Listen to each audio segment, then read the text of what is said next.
When it comes to planning a retreat, there's ways to get it to go from average to incredibly transformative. Welcome to Retreat Boss, where we speak about inspired travel for fun, transformation, and profit. Guest experts will give you their tips and tricks on creating the most impactful retreats, both for you and your clients. Whether you want a meditative getaway, a wellness trip, or a business escapade, we provide you with the best advice in organizing and hosting a tremendous event. Join Catherine Contos as she talks with fellow experts about creating exclusive and successful retreats. Dive deep into the most unique activities, the best destinations to visit, and the most uplifting trips out there that you can discover. Here is your host, Catherine Contos.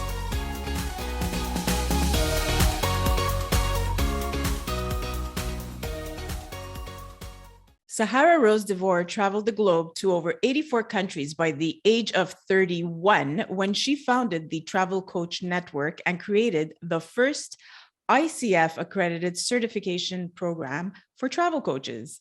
She is also a published author, a global speaker, and has been seen in various media outlets, including Forbes, Skift, Fedora's Travel, USA Today, and Business Insider for her expertise. Welcome, Sahara, to the Retreat Boss podcast. Hi, Catherine. Thank you so much for having me. I'm really excited to be here chatting with you today. Thank you for taking the time and being here. You came onto our, view when we noticed that we had a few students that take your course and then take our courses as well afterwards. Oh. And yeah, they seem to think it's a great complement together. And I was like, well, who is she? Let me go see what this Travel Coach Network is. And I saw that you offer some amazing courses and incredible value through your social media. And I had to have you on the show. Oh, thank you. Well, I did not know that. That's amazing. I do know, obviously, that there's many people in my Travel Coach Network interested in retreat. So I'm really glad they were able to find you. Yeah, thank you. So tell us, you have 84 countries by the age of 31. People don't travel sometimes even one country beyond their own. Yeah. What inspired you to do that? When did you start, first of all, when you started traveling? Because you might have been really young. Yeah. Well, I started right after university. So I studied hospitality and tourism management in college. And I didn't actually get into that until my second year. So halfway through college, I was never one of those people who knew what my path in life was. I was not really sure. I knew like what I was interested in. I've always done a lot of art and there's things I just loved. But I was never someone who knew what my career path could be. So I was changing schools at the time, moving across country, coming back to the Midwest. I'd lived down south for a few years of college, and I came across a hospitality and tourism program in Chicago, and I was like, travel, that sounds cool. I haven't been anywhere other than my grandma was originally from Mexico, so every summer we would go on a family van from Wisconsin, drive all the way down to through Texas, where a lot of her family lived, and then into Mexico to visit our family members there. But that was our extent of traveling when I was growing up. My family was not full of travelers, despite having a name like Sahara Rose. It just wasn't really in our nature very much. So I was like, who doesn't like to travel? So I joined the program in university and graduated. I think I was 22 when I graduated, 22, 23. And it was after that, I was really inspired, but I was, of course, this broke college student. It was really expensive to live in Chicago. I think my rent for a while was like $1,000 for a little box studio. And I was working my butt off. I worked like 5 jobs to be able just to afford my rent and to have food. And but then I changed my money mindset, and I was determined. I said, I want to go traveling. I had this mentality. I've always heard of people backpacking Europe. And I was like, I'm going to do that. I'm an only child. So I'm used to being alone. So I wasn't waiting for a companion to go with me. I after university, I continued working through a summer, and I said, that's it. I've saved enough money, I thought, which I did at the time. Because all I did was work and just save my money. And I booked a one-way ticket to Ireland. And I thought I was going to go for a month and a half, and I'd come back and quote unquote figure out my life like everyone else. What company do I want to work for? What's my path? And I fell in love with travel, and I just never really stopped. So were you one of those like backpackers in Europe that go across Europe and work on the way, through, or? No, I actually never worked while traveling. So people always thought that. They thought, oh, you must be working and making money traveling, or you travel, run out of money, and come back home and then make more money and go again. Neither of those were true. So I had worked and saved a good amount of money beforehand, and I would just keep an eye on my bank account when I was traveling. If I got to a certain level, I would start thinking, what do I want to do? Do I want to go back to the States and work? Luckily, I'd worked jobs that were quite lucrative in Chicago. It's a very touristy, busy city if no one has been there before. So I knew that I had jobs I could go back to and easily make more money. But I also was traveling on a really tight budget. I was budget backpacking. I was the person sleeping in airports to save a room night on a hostel or a hotel because, my flight was so early. Why pay for another night? Or I spent time with the locals, riding on buses.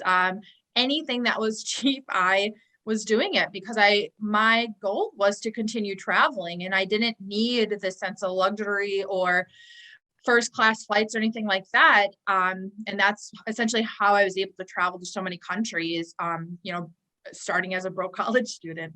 Incredible. It seems like all those travels and all that experience brought you to, what was the next chapter of your life. And also, I'm sure it created this like amazing work ethic and budget ethic and all of that, because you founded the company that you have today after that experience. So what was it that made you unveil this new chapter in your life? What is it that triggered you to do this and go ahead with it?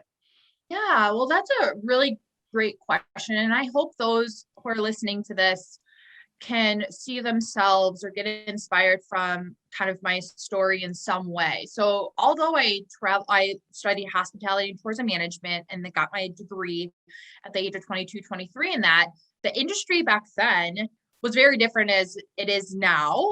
But what it is now is very different from what it was 2 years ago, but especially over 10 years ago. So I could have, living in Chicago, easily worked for a hotel or got a job for an airline or did something that the industry said, these are the possibilities. If you love travel, this is what you can do.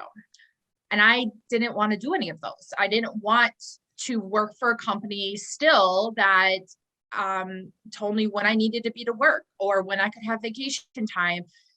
Despite being in the travel hospitality industry, I didn't want that. I wanted more of this quote unquote freedom lifestyle. I wanted to be my own boss. Well, actually, I didn't know I needed to be my own boss. I wanted to create my schedule. And that's why I was able to work I worked restaurants a lot. I had different jobs that allowed flexibility. So I had this taste of that already, which is why I was able to travel as often as I did, and still find work when I came home. So I didn't know what I wanted to do. I had no idea what my career path. I know there was not one job that I said, I want to strive for that. I never heard of a job or anything like that in travel and hospitality. So I started traveling and I said, don't know where this is going to take me in my life. I don't know what I'm going to learn or figure out, but I will just put my hands up and see where this world takes me. And within that 10 years, I like to say I traveled during a really prime time in the travel industry. There was the rise of the technology, all these new travel platforms and travel apps. And so I heard more and more about travel agents and travel advisors and travel counselors and all these different titles. And then there was also the rise of social media. Became travel influencers and travel bloggers. And all of these new ideas, and still none of that resonated with me. I said, I don't like planning and booking trips for other people. I had done it for friends and family. I have too high of an anxiety to worry about people's canceled flights, or if something goes wrong under my responsibility. It wasn't my thing. I didn't want to be a flight attendant. I actually, strangely, this is so weird. I have a really weird sense or fear of flying. I hate to fly, which many people would not think. I'm the same thing. It's hilarious. And we're both in the travel industry, in some Yeah, I capacity. hate So it. Yeah. that's So funny. I was like, I want to get off the plane as soon as I can. I don't want to live on a plane. So I just, and travel blogging, I knew that was hard to make money, and you would have to dedicate so much time to it. I was enjoying my travels. I didn't want to do something during that time that was going to take away from me just experiencing what I had worked so hard to be able to do, is just travel. And because I had seen bloggers, I had met people traveling who did these different types of jobs where they were always at their computer and not making very much money in return. And I was okay. So I allowed myself time. I allowed myself time to figure it out. And I always put this number in my head. Granted, I traveled mostly during my 20s. I said, when I'm 30, I'll sit down with a computer and I'll figure out my life. But I'm not 30 yet, so I don't have to do that yet. So I kept traveling, and I kept learning more and experiencing more, and learning what people liked, what they didn't like, why people traveled, questions I got, what kind of jobs existed, the changes in the industry, the change in technology, the change in social media. All of this I was absorbing. And so when I sat down with my laptop at the age of 30, so 4 years ago, today's my birthday, actually. So Happy 4 years ago, birthday. thank you. 4 years ago, I sat with my laptop in the north of Spain and opened it up and Googled, how do I start an online business? Because I knew for so long, if I spent over 10 years looking for something to resonate with me and I never found it, now I have to create it myself, but I had no idea. So I, learned the things of drop shipping and, working and selling Amazon product, all the different stuff people were doing. And I came across the coaching world online. And that was the first time Facebook caught on to me and saw that I was trying to figure out how to start a business, and all these business coaches. And then I had life coaches and all these different coaches. And I was like, wow, I never realized how popular coaching is. And I said, that's it. I want to be a travel coach. And I had already loved to share my travel tips and tricks and help people in their terms, empower them to travel on their own. And I never Googled travel coaching before I registered my business. And I knew I wanted to, focus in wellness and transformative travel, because it's exactly what travel was doing for me. It was healing me. It was teaching me. I was learning in so many different ways, and it really transformed my life. And I knew that could have that impact on others. So when I became a wellness travel coach, I focused in the corporate world for business travel in particular. And I had more people reaching out just online saying, what's a travel coach? That's interesting. I never heard of it. Didn't know it was a thing. I might want to do it. I actually might be doing this. Didn't know it was what it's called. So I started the Travel Coach Network at the same time as building my wellness travel coaching. And it kind of just went from there. So tell me the day of a travel coach. What is it? What does this feel like, sound like? If I were to hire you or one of your students, what would they do for me? Yeah, well, travel coaching, because it's grown in popularity, there's actually different definitions out there. So there are some travel agents who call themselves travel coaches, and they still plan and book trips. So yeah, it depends on where you're getting the definition from. But under the Travel Coach Network, in my world of travel coaching, it really is a broad term of someone who specializes in an area of expertise of their own. So for instance, in my Travel Coach Network, I have people who focus on travelers who have a special dietary restrictions or certain allergies. I have ones where focus on empowering Black women to travel more. I have ones who focus on family travel. And they work on anything that they're interested in or their clients need, just like a life coach. There's not one definition of a life coach. They all help people in different ways, depending on what their clients need and what they're interested in helping with. So some of the things that people help with would be like the mindset, overcoming fears of traveling solo, or, breaking through the mindset that now they have a family and they're never going to be able to travel like they wish they could. Maybe it's women who went through a divorce and they're trying to, have a whole new life again. And the coach can relate to that and they help them through travel. There's so many different things. I, in particular, in my wellness travel coaching business, like I said, specialize in business travel. So I aim to change how travel is used as a tool to improve mental, physical, emotional well-being among business travelers, people working in the workplace who need vacation days, and how to value travel better in the workplace. Now that goes into remote work and everything. So everyone, it does something different. So there's not one normal day of a coach. I actually don't do one-on-one coaching as a travel coach myself, which many people think if you're a coach, you must work with one-on-one or in groups or something. But in my world of travel coaching and the Travel Coach Network, you can create a career out of anything you want as long as you have the clarity and focus of what you want to do. And I say that because it's what I've done for my business. Amazing. And what is it, the one thing that you feel your travel coaches, what tips are you giving them, like, to enhance people's experiences? Because in what I do with my courses, I use that enhancement as a tool, like the tricks there, for the group, how to enhance your program that you're delivering with all your choices when you're creating a retreat. I feel that's what you're doing as well, is enhancing an experience, whatever it may be for them, through maybe some tools that you are giving. And how would you approach this subject with them? With my travel coaches. So I help my travel coaches identify what it is that they care most about and are interested in helping people with. And then when they work with their clients, it's really getting to know their clients on a deeper level. And that's a huge difference between a travel coach and a travel agent or travel advisor in that industry, is that it's really getting to get to the personal level of the client, so that when you can understand their motivating factors for travel or their traveling triggers, why they want to go on the trip in the first place, beyond the fluff of, oh, I just need to relax and get away. What is really motivating you to travel? And then we can understand that, and you can work on the mindset and empowerment tools and whatever else it is that the coaches help with.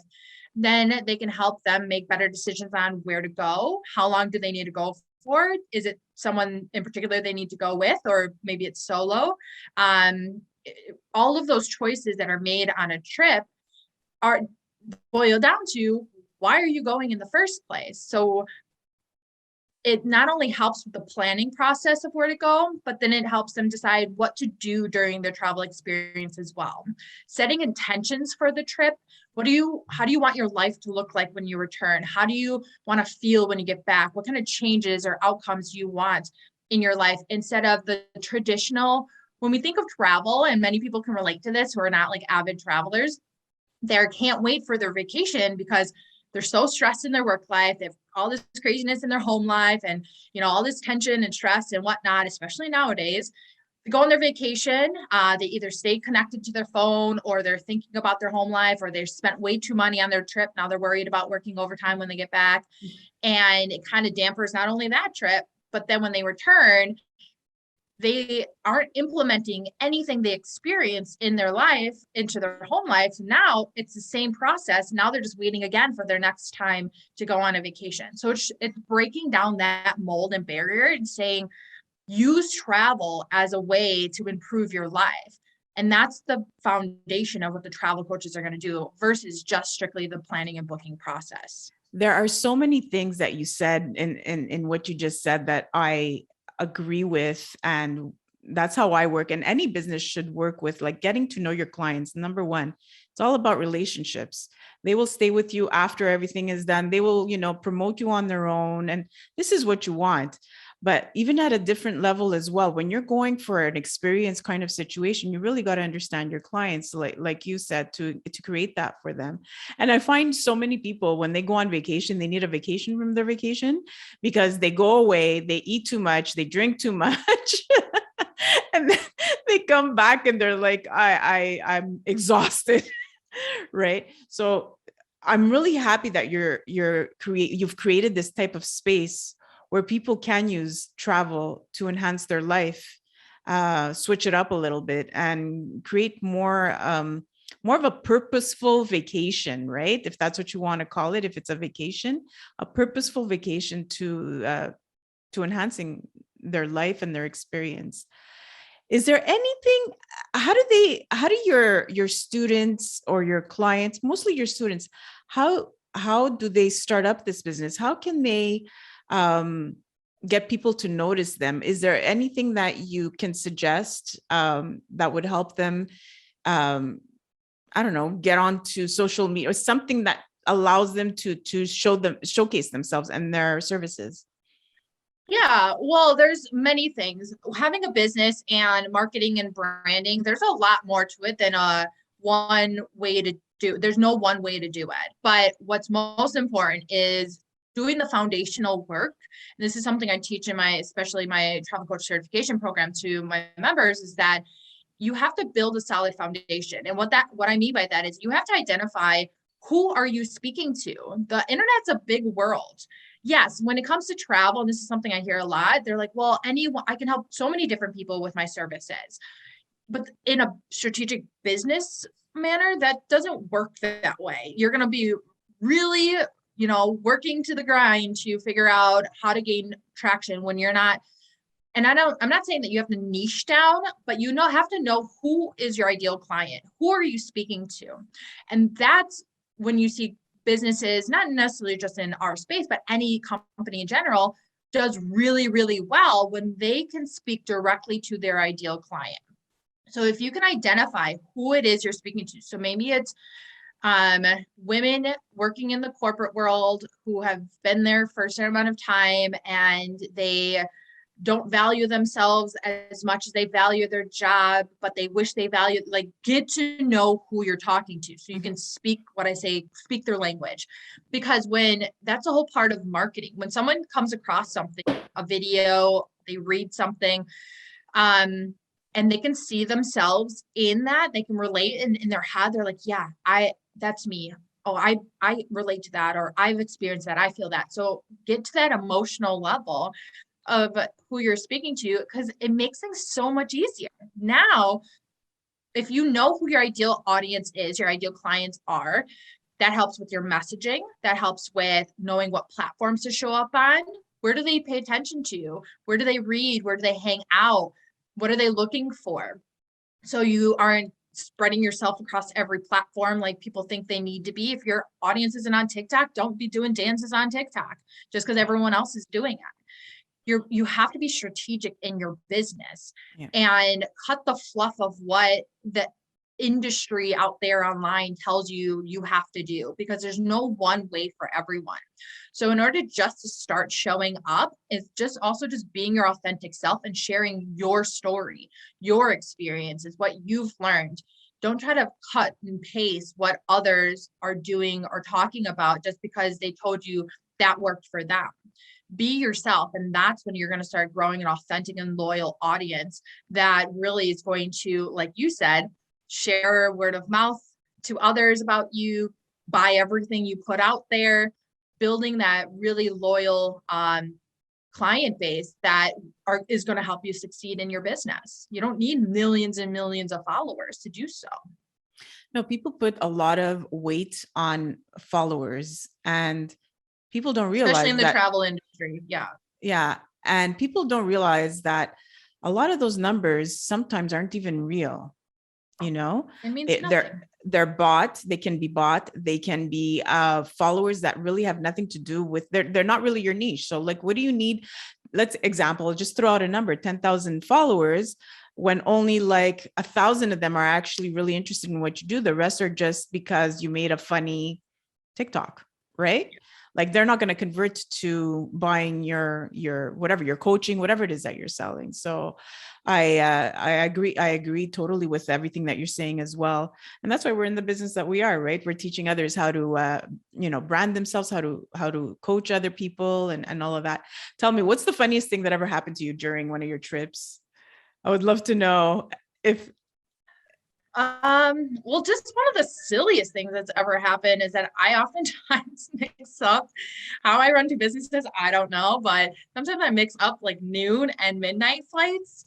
And so I have one time thought that my flight was at midnight when really it was at oh noon. my God. And so luckily I've never missed a flight, but I almost did a couple times like that. But I don't know. I don't remember too many like funny stories or crazy stories in particular, but I know that many have happened being in so many places. Yeah. You know what? I find traveling can make some interesting stories because somehow mishaps do happen. You're in the wrong situation, at the wrong time, or, because of the cultural differences, something interesting will happen to you because you're just unaware of that cultural, whatever it is, so quite interesting. So what's up next for you? Do you have any plans or goals that you're planning to achieve or something that's coming out?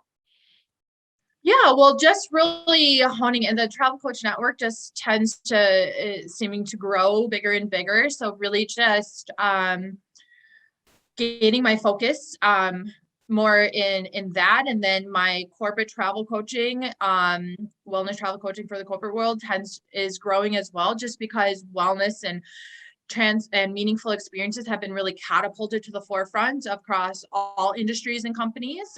There's a whole world of remote work and, what's beyond what's talked about now. And so I've been really grateful and blessed that my businesses have done extremely well over the past, couple of years during the pandemic, and just really trying to figure out where I want to take them, because many opportunities come along, and finding what's right for me.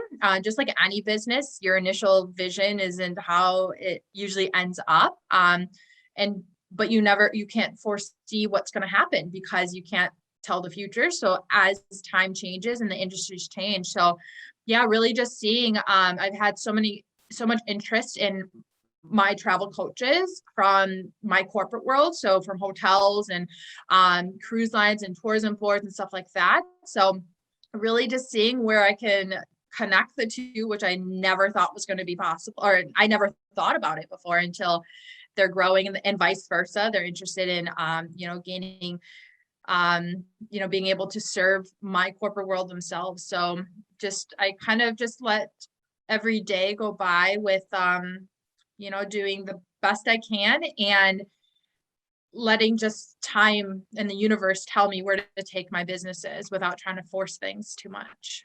Sahara Rose, it's been a delight having you on my podcast today. I want to thank you and for being here and giving us a little glimpse of what a travel coach is and does. I want to wish you a lot of success with everything that's going on right now and in your future. And I know that you will, break that glass ceiling many times over with your strive and ingenuity of how you think. So thanks for all that you've provided to us today. Thank you so much for having me. And likewise, all the same to you and your businesses and everything too. It's just really nice to be able to have this conversation with such a like-minded person. Thank you. Thank you for listening to the Retreat Boss podcast. When it comes to achieving wellness and transformation, nothing is more effective and profound than a well-orchestrated retreat. Achieve huge revenue growth, one trip at a time. Want to learn more on expanding your business with retreats? Visit retreatboss.com, when profitable retreats are made easy. Be sure to leave a rating and subscribe to the show at retreatboss.com/podcast. Until next time, take care.